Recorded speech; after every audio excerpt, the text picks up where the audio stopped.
اعوذ باللہ من الشیطان الرجیم بسم اللہ الرحمن الرحیم. ڈیئر اسٹوڈینٹس، السلام علیکم ورحمۃ اللہ وبرکاتہ. آج کے ہمارے اس لیکچر کا عنوان ہے الدرس الثانی بے سورۃ الانفال. ڈیئر اسٹوڈینٹس، لیکچر زیادہ لینتھی ہونے کی بنا پر آپ کے سامنے عربی آیات مبارکہ اور ان کا لفظی ترجمہ نہیں پڑھا جائے گا. اگر آپ نے لفظی ترجمہ دیکھنا ہو تو ویڈیو کو سٹاپ کر کے دیکھ سکتے ہیں.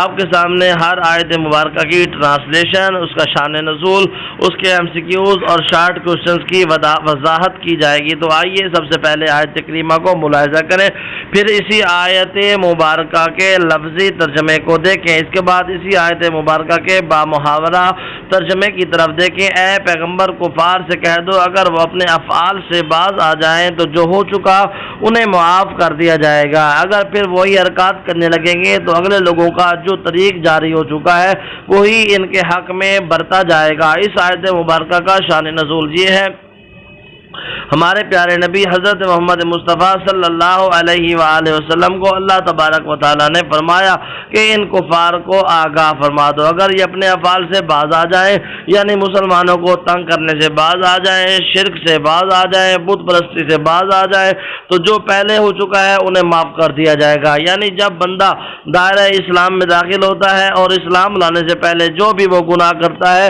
ان گناہوں کو اسلام ختم کر دیتا ہے. اسی لیے ہمارے نبی پاک حضرت محمد مصطفیٰ صلی اللہ علیہ وآلہ وسلم نے اس آیت کریمہ میں کفار کو آگاہ فرمایا کہ جو پہلے ہو چکے ہیں انہیں معاف کر دیا جائے گا.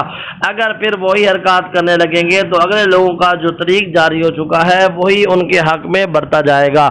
یعنی اس سے مراد یہ ہے جو پہلی قومیں گزری ہیں جنہوں نے انبیاء کی مخالفت کی، اللہ تبارک و تعالیٰ نے ان کے اوپر عذاب نازل کر دیا، کسی کو غرق کر دیا، کسی کے اوپر عذاب نازل فرمایا.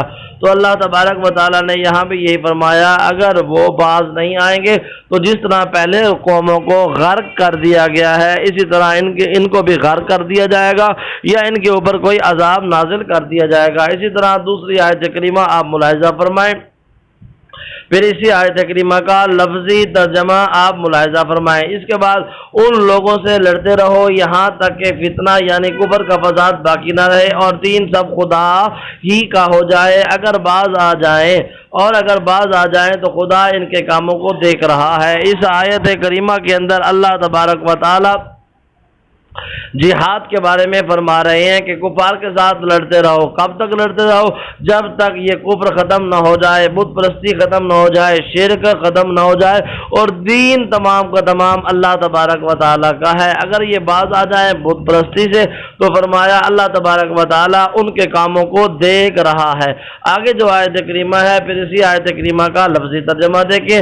اور اگر روح گردانی کریں تو جان رکھو خدا تمہارا حمایتی ہے اور وہ خوب حمایتی اور خوب مددگار ہے.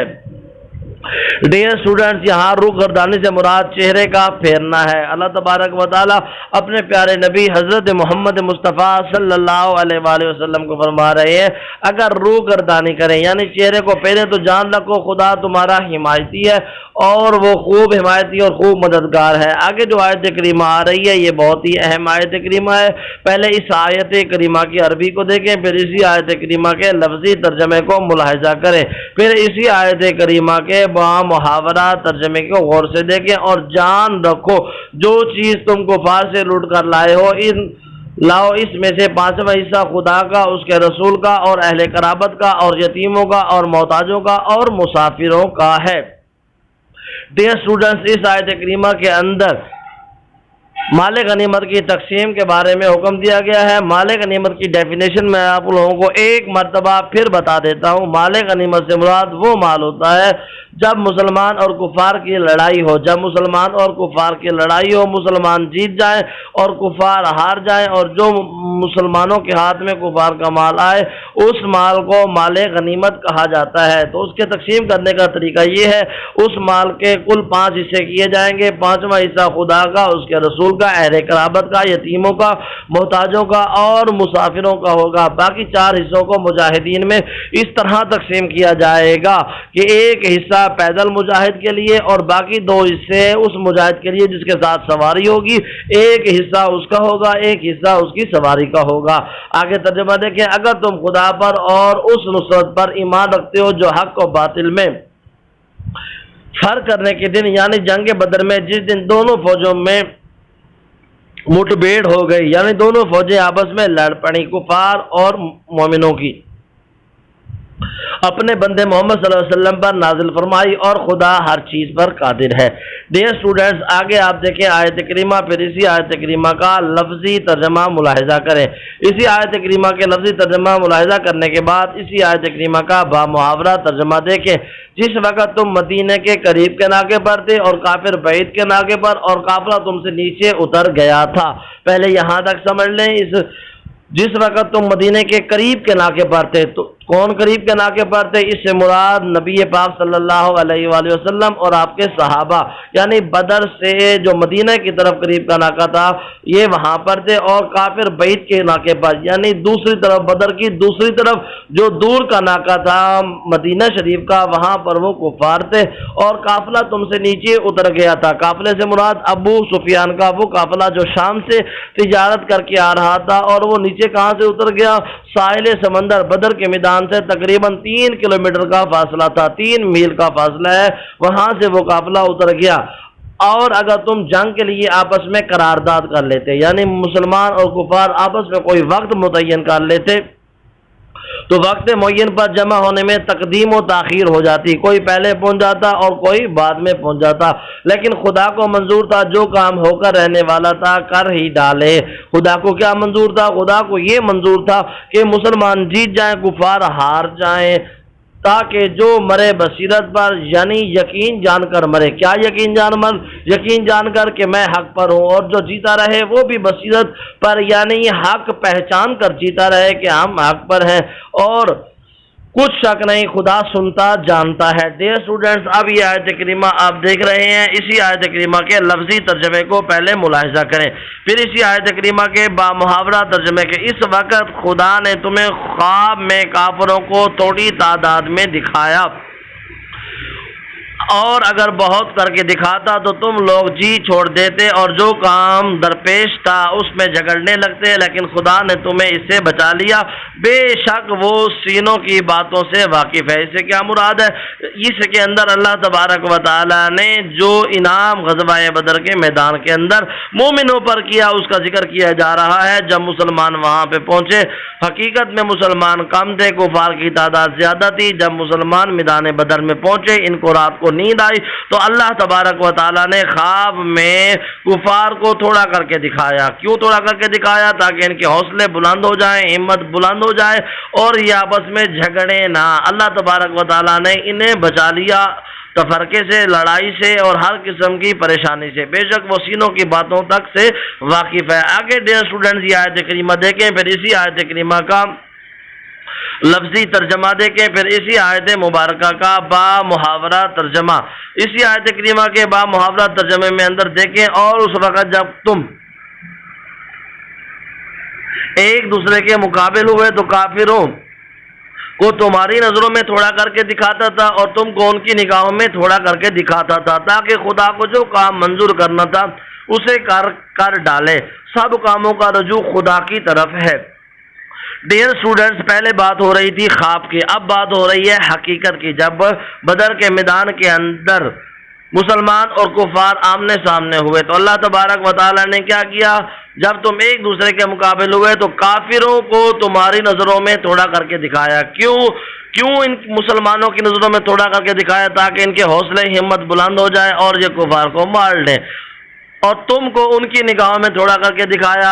اس کی کیا ریزن تھی؟ تاکہ وہ تمہیں تھوڑا سمجھیں اور میدان جنگ سے نہ بھاگیں۔ اللہ تبارک و تعالیٰ کو جو منظور ہے، یعنی ان کے بڑے بڑے سردار مارے گئے، ان کو بری شکست ہوئی اور اسلام کا بول بالا ہوا، یہ اللہ تبارک و تعالیٰ کو منظور تھا۔ آگے دیکھیں اسٹوڈنٹس، الکلمات والتراکیب، مشکل الفاظ کے معنی: مدد گزر چکی ہے، یوم الفرقان فیصلے کا دن، العدوۃ الدنیا وادی کے اس جانب و کنارے، العدوۃ القصویٰ اس جانب اس کنارے، آگے ہے الرکب قافلہ، لفشلتم تم ضرور ہمت ہار جاتے، نامردی دکھاتے، یکللو کم کر کے دکھاتا ہے، توڑا کر کے دکھاتا ہے۔ آگے ڈیئر اسٹوڈنٹس آپ دیکھیں التمارین مشقی سوالات۔ سوال نمبر 1، سورۃ الانفال میں مال غنیمت کی تقسیم کے بارے میں کیا حکم دیا گیا ہے؟ جواب: مال غنیمت کی تقسیم، سورۃ الانفال کی ان آیات میں مال غنیمت کی تقسیم کے بارے میں یہ حکم دیا گیا ہے کہ مال غنیمت کے کل 5 حصے کیے جائیں گے، جن میں سے 4 حصے مجاہدین کے ہوں گے اور 5واں حصہ اللہ اور اس کے رسول کا، قریبی رشتہ داروں کا، یتیموں کا، مسکینوں کا اور مسافروں کا ہوگا۔ سوال نمبر 2، اللہ تعالیٰ نے غزوہ بدر میں مسلمانوں کی کامیابی کے لیے کس کس خصوصی انعام و احسان کا ذکر فرمایا؟ جواب: انعامات و احسانات۔ غزوہ بدر کے دن اللہ تعالیٰ نے مسلمانوں پر بے شمار احسانات فرمائے، جن میں سے چند ایک درج ذیل ہیں۔ نمبر 1، جب دونوں جماعتوں کے درمیان مقابلہ ہوا تو تمہیں فتح سے ہمکنار کیا۔ نمبر 2، کفار کی نظر میں تمہیں تھوڑا کر کے دکھایا تاکہ وہ بھاگ نہ جائیں۔ نمبر 3، تمہاری نظر میں بھی کفار کو تھوڑا کر کے دکھایا تاکہ تم ہمت نہ ہار جاؤ۔ نمبر 4، تم پر غنودگی ڈال کر تمہیں تسکین پہنچائی۔ سوال نمبر 3، مندرجہ ذیل عبارت کا مفہوم لکھیں۔ وَقَاتِلُوهُمْ حَتَّى لَا تَكُونَ فِتْنَةٌ وَيَكُونَ الدِّينُ كُلُّهُ لِلَّهِ۔ ترجمہ: اور ان لوگوں سے لڑتے رہو یہاں تک کہ فتنہ یعنی کفر کا فساد باقی نہ رہے اور دین سب خدا ہی کا ہو جائے۔ مفہوم: جہاد کا اولین مقصد یہ ہے کہ اہل ایمان اطمینان کے ساتھ اسلام کے مطابق زندگی گزارنے کے قائل ہو سکے، لیکن تاریخ گواہ ہے کہ کفر کے غلبے کی وجہ سے مسلمانوں کا ایمان اور مذہب دونوں خطرے سے دوچار ہوئے۔ اسی لیے کفر کا فتنہ قرار دے کر اس کے مکمل سرکوبی یعنی اسے مکمل طور پر ختم کرنے کا حکم دیا گیا تاکہ کفر کا فتنہ اور فساد ہمیشہ کے لیے ختم ہو جائے اور اکیلے خدا کا حکم چلے اور دین حق مکمل طور پر غالب ہو جائے۔ اللہ تبارک و تعالی ہمیں دین اور دنیا میں کامیابی عطا فرمائے، آمین۔